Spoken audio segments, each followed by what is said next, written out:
Vous écoutez Un pasteur vous répond, le podcast de Florent Varac, qui vous aide à mieux comprendre la Bible, une question à la fois. La question est posée, bonjour, j'ai l'impression que l'Église catholique a beaucoup changé depuis la Réforme. Par exemple, aujourd'hui, le système des indulgences n'existe plus. Pourquoi donc insister dessus? Les protestants ont-ils vraiment à protester?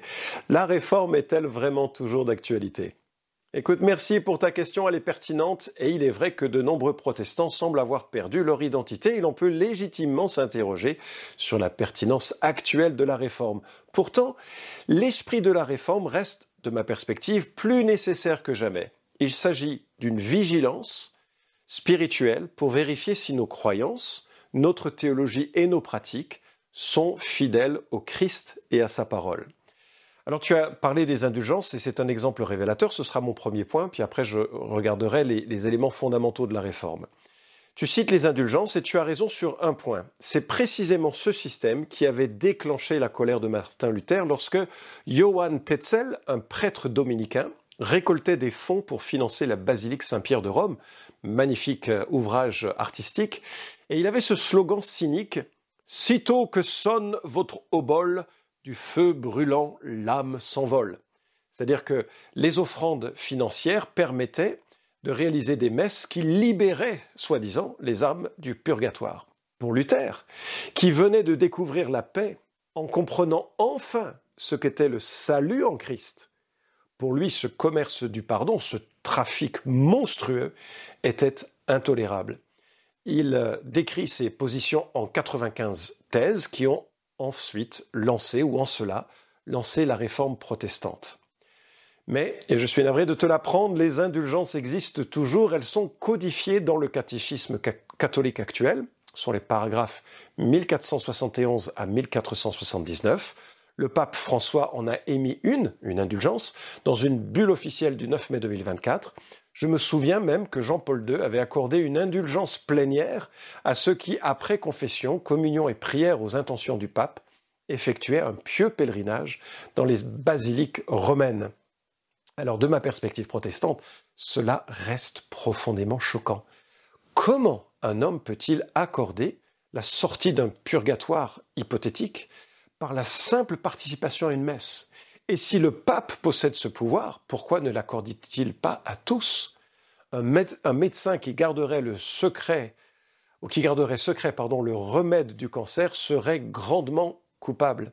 Si le pape sait comment sortir les âmes du purgatoire et qu'il ne le fait pas, hélas, cette dérive touche aussi bien des églises évangéliques. Le mouvement dit de l'évangile de prospérité représente une hérésie contemporaine, similaire, qui monnaie les promesses spirituelles contre des offrandes aux pasteurs, masquant ainsi le véritable évangile transmis par les apôtres que nous trouvons dans les Écritures. Et en cela, il est toujours important que les églises réfléchissent en termes de réformes. Quelles sont les réformes nécessaires, actuelles, pour rester sur la foi transmise aux saints une fois pour toutes? Et là, j'aimerais que l'on aborde justement les 5 piliers de la réforme, parce que c'est crucial que ces églises qui sont issues de la réforme s'examinent régulièrement pour vérifier leur fidélité aux fondamentaux, qui sont résumés par ces 5 slogans qui constituent, selon Pascal Denot, qui écrit un livre sur ce sujet, la quintessence de l'Évangile. Alors on va les passer en revue, alors que c'est la fête de la Réforme dans ces temps. Sola scriptura, l'écriture seule. Ce principe ne signifie pas que l'écriture est la seule autorité, mais qu'elle est la seule autorité infaillible. Et j'espère que chacun voit la nuance et la différence.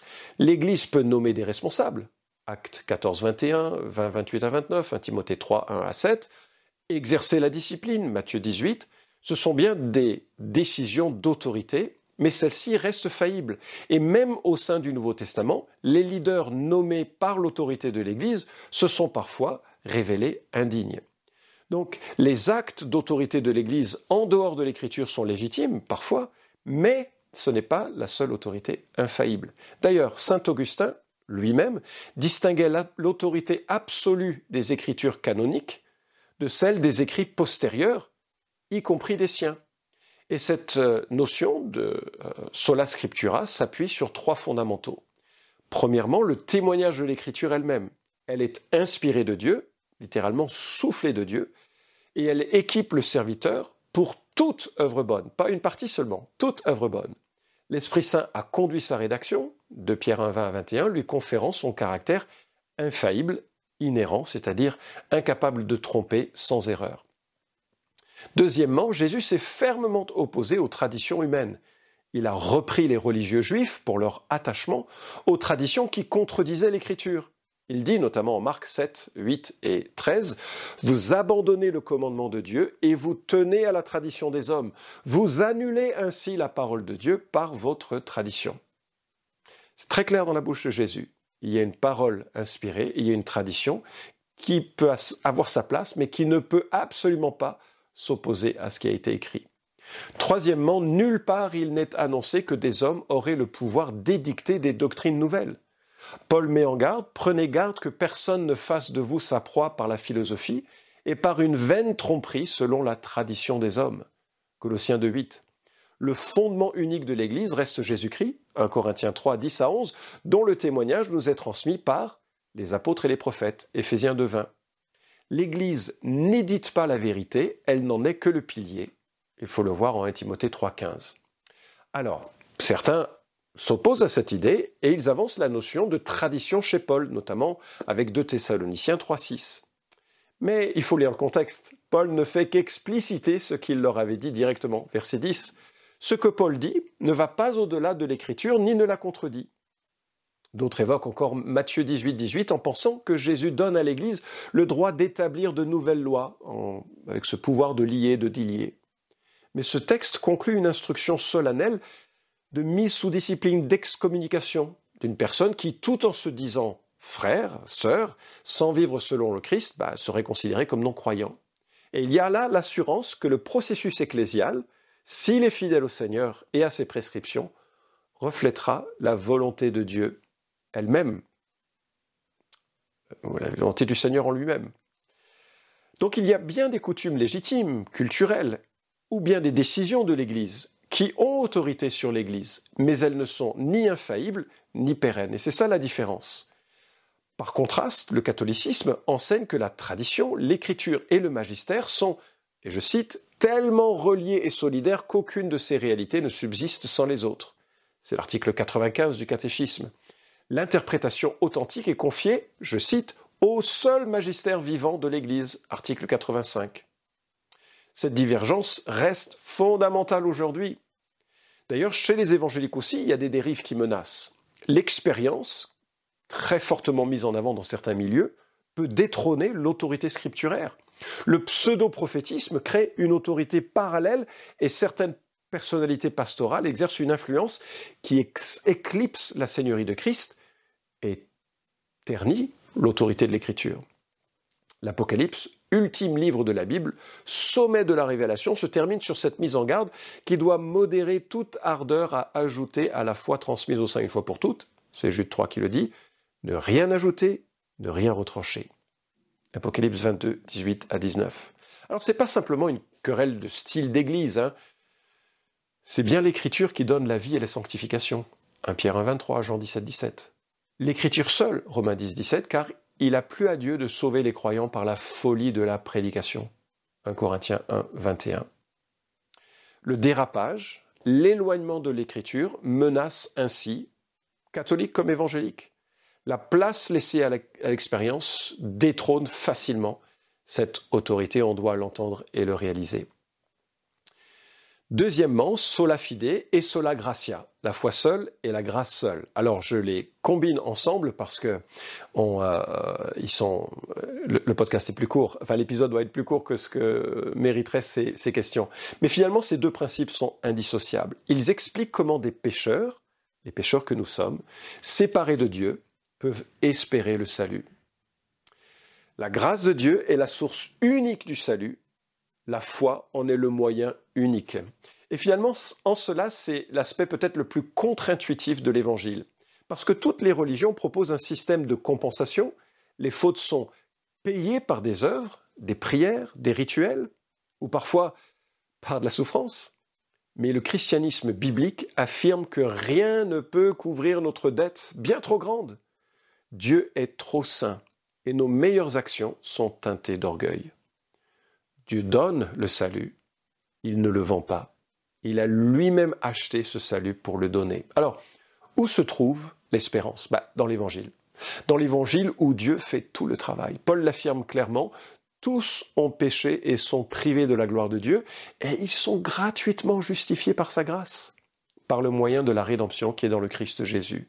Romains 3, 23 à 24. Ou encore, c'est par la grâce en effet que vous êtes sauvés par le moyen de la foi, et cela ne vient pas de vous, c'est le don de Dieu, ce n'est point par les œuvres, afin que personne ne se glorifie. Ce qui distingue la spiritualité chrétienne, et je crois le protestantisme, en cela dans sa fidélité à l'Écriture, de toutes les religions, c'est qu'elles considèrent qu'aucune œuvre bonne, aucune souffrance, aucune prière, aucun rituel, aucun prêtre ne sera capable de combler le mal que nous avons commis, de le couvrir ou de le pardonner. Tenter de payer Dieu ainsi est aussi inefficace que de prendre une montgolfière pour essayer de se rendre sur la Lune ou sur Mars. Et si c'était le cas, Elon Musk l'aurait déjà fait. L'Évangile est un échange. Je confie mon péché à Christ, il m'accorde sa justice, parce qu'il a été jugé à ma place pour me donner le pardon. Celui qui n'a pas connu le péché, nous dit Paul, il l'a fait devenir péché pour nous afin que nous devenions en lui justice de Dieu. Grâce seule, foi seule. Alors, certains disent, et nos amis catholiques le disent notamment, mais il y a une contradiction avec ce que Jacques nous dit. Vous avez tort de mettre en avant ces slogans. C'est par les œuvres que l'homme est justifié et non par la foi seulement. Je viens de citer ici Jacques chapitre 2 verset 24. Alors, est-ce qu'il y a une contradiction formelle dans l'Écriture entre Jacques et entre Paul ? Est-ce que le Saint-Esprit qui a inspiré l'Écriture a fait une erreur d'appréciation ou a laissé glisser des propos exagérés ? Absolument pas. Le contexte nous montre que Jacques combat la foi qui est purement intellectuelle. Il rappelle que les démons croient aussi et ils tremblent. Je cite encore Jacques. La foi authentique engendre nécessairement un changement de vie. La foi sauve seule, mais la vraie foi ne reste jamais seule. En sorte que ce que Jacques évoque, c'est la démonstration de la foi. Alors le Concile de Trente, qui était une réplique au protestantisme, qui date de 1547, a condamné la doctrine de la grâce seule et de la foi seule. Le catéchisme actuel est plus nuancé, mais il maintient néanmoins que les œuvres de l'Église, les sacrements, et du croyant sont nécessaires au salut et méritoires pour réduire le purgatoire. Cette vision contredit le message biblique qui dit que Dieu nous sauve par pure grâce, sans aucun mérite humain. Voilà encore ce que Paul souligne. Mais lorsque la bonté de Dieu, notre Sauveur, et son amour pour les hommes ont été manifestés, il nous a sauvés, non parce que nous aurions fait des œuvres de justice, mais en vertu de sa propre miséricorde par le bain de la régénération et le renouveau du Saint-Esprit.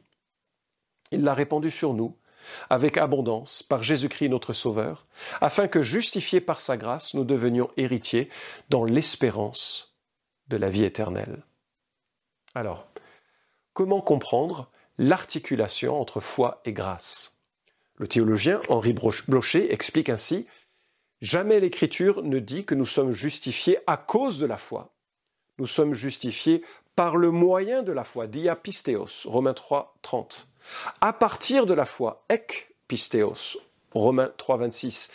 Par la foi, pistei, Romains 3, 28, mais jamais sur la base de la foi, dia pistine. Moyen de donc. Henri Blocher écrit « Ces données appuient la thèse des héritiers de la Réforme. La foi n'est la cause ni méritoire ni efficiente, mais instrumentale. Exactement, elle est organe d'appréhension, la main vide qui saisit et reçoit. » Et tu vois, dans toutes les situations chrétiennes, il y a cette notion parfois que l'on entend et qui révèle en cela une incompréhension de l'Évangile. L'Évangile est Dieu qui se donne et qui donne une vie. Nous répondons à cela comme une main vide qui saisit et croit. tous les systèmes qui tentent à établir un mérite ecclésial par le biais d'un prêtre, d'un rituel ou d'une prière est une renonciation aux données de l'Écriture. Et ça touche évidemment la nécessité de toujours réfléchir à la réforme parce que, comme je l'ai dit, même dans certains milieux qui se disent liés plus ou moins au christianisme, l'évangile de prospérité par exemple, on est vraiment entré dans un faux évangile qui nous éloigne de la grâce seule, par la foi seule. Et puis le quatrième des solas, solus Christus, Christ seul. L'Église catholique enseigne qu'il n'y a qu'un seul sauveur, mais que l'accès à ce sauveur exige de nombreux médiateurs. Les saints, Marie, les prêtres, les sacrements. J'ai vécu près du village d'Ars et j'ai vu des pèlerins se prosterner devant la dépouille du curé d'Ars, qui d'ailleurs a été décrété comme le patron des prêtres de l'univers. Se prosternaient, allumant un cierge, lui adressaient leurs prières.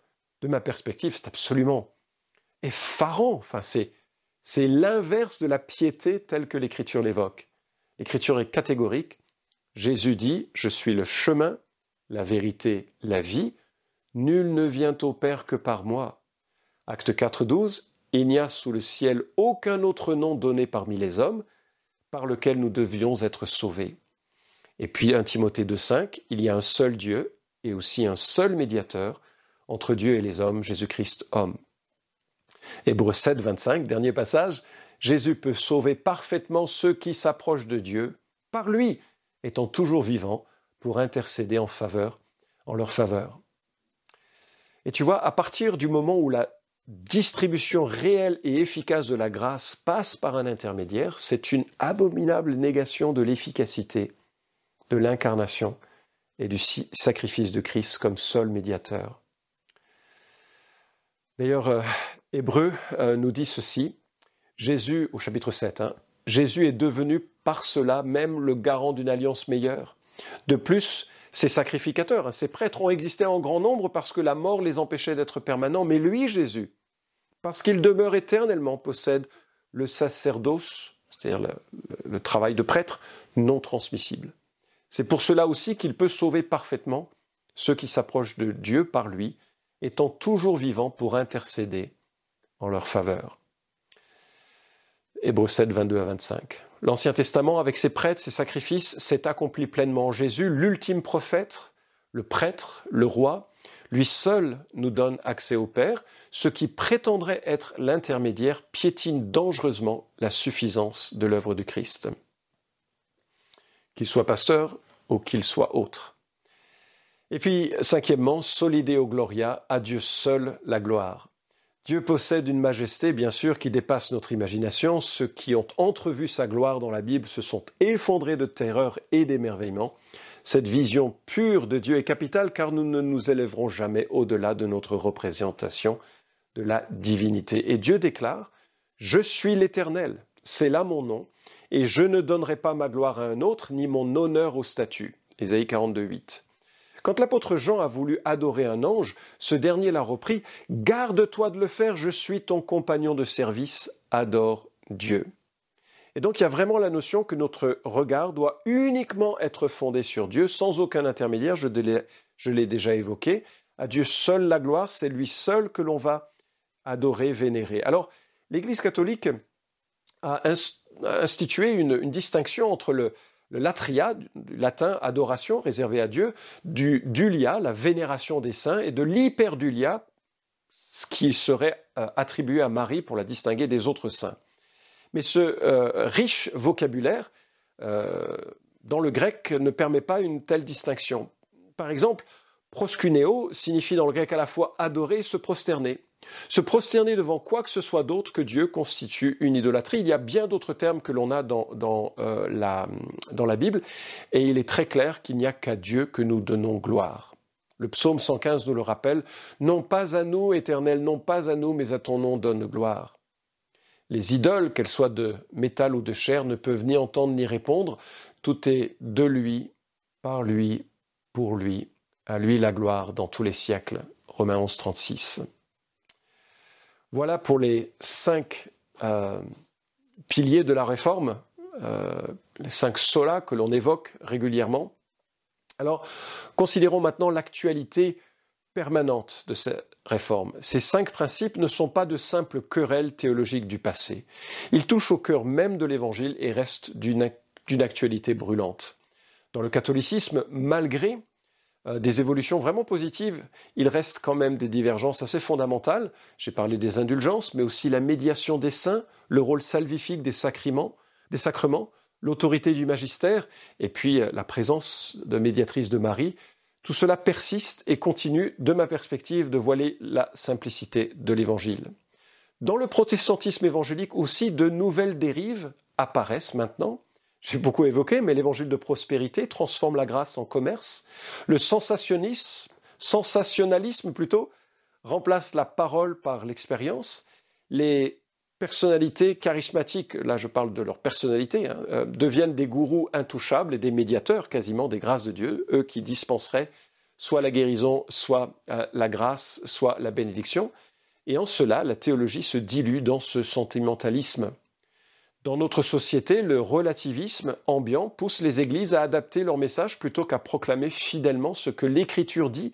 La pression culturelle érode les convictions. Le désir de plaire l'emporte sur la fidélité à la vérité. En sorte que nous sommes appelés à une réforme permanente. La réforme n'est pas l'œuvre d'un homme ni d'une époque. Luther et Calvin, malgré leurs contributions essentielles, avaient aussi leurs défauts graves. Je pense par exemple à l'antisémitisme de Luther qui doit rester une tâche indélébile sur sa trajectoire. Il faut le souligner. Zwingli, champion de la liberté de conscience, a paradoxalement orchestré le massacre d'anabaptistes en grand nombre, dont sont issus les évangéliques. Et ce dont s'est réjoui Théodore de Bèze, en flagrante contradiction avec le message de Christ. La réforme est un état d'esprit, pas une glorification d'individus. Cet état d'esprit, c'est revenir à l'Écriture, revenir à Christ seul, ce que j'ai évoqué dans cet épisode. Ces faiblesses humaines soulignent précisément pourquoi la réforme doit être permanente. L'apôtre Paul nous exhorte, au travers de ce qu'il écrit aux Corinthiens, examinez-vous vous-même pour voir si vous êtes dans la foi. Et Pierre avertit, il y aura parmi vous de faux docteurs qui introduiront insidieusement des hérésies. Il est important de continuellement réfléchir si nous sommes dans la foi transmise au sein une fois pour toutes. J'ai plus de 40 ans de vie chrétienne, plus de 30 ans dans le ministère. J'ai fait tellement d'erreurs. Je suis reconnaissant pour les mentors que Dieu a mis sur mon chemin pour me recadrer, pour me faire revenir à la foi, cette foi transmise au sein une fois pour toutes. L'apôtre Paul encourage son protégé Timothée et lui écrit « Si je tarde, tu sauras ainsi comment il faut se conduire dans la maison de Dieu, qui est l'église du Dieu vivant, la colonne et l'appui de la vérité. » 1 Timothée 3,15. L'Église n'invente pas de doctrine, elle la découvre dans l'Écriture et la formule collégialement. C'est dans cette réception, par le peuple de Dieu et par l'approbation de ce serviteur, que l'enseignement se révèle fiable. La question n'est donc pas de savoir si la réforme est encore nécessaire, mais plutôt, sommes-nous prêts à nous examiner honnêtement? Acceptons-nous de nous confronter à l'Écriture, dans nos traditions, nos habitudes? Osons-nous revenir aux fondamentaux quand nous nous en écartons? L'Écriture seule? La grâce seule? La foi seule? Christ seul?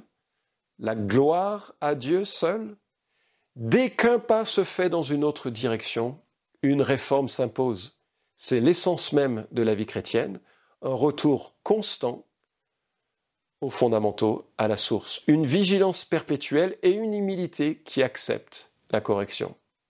La réforme n'est pas un événement historique à commémorer, mais un état d'esprit à cultiver. Elle reste d'actualité parce que l'Église, composée d'humains faillibles, aura toujours besoin de se réformer à la lumière de la parole infaillible de Dieu. Ecclesia reformata, semper reformanda. L'Église réformée doit toujours se réformer.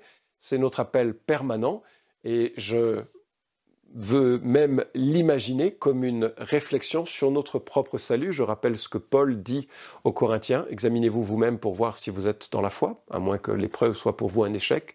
Est-ce que votre confiance est en Christ seul, dans le salut que Christ seul nous a acquis à la croix? C'est un élément fondamental qui touche autant, de ma perspective, les évangéliques, les protestants que les catholiques.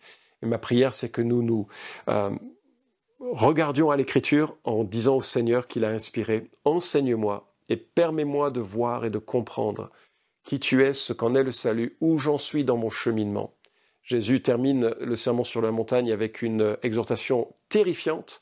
Beaucoup viendront à la fin des temps en disant « Seigneur, Seigneur, n'est-ce pas en ton nom que nous avons fait des miracles, chassé des démons, prophétisé ?» Et Jésus leur dira « Éloignez-vous de moi, vous qui commettez l'iniquité. »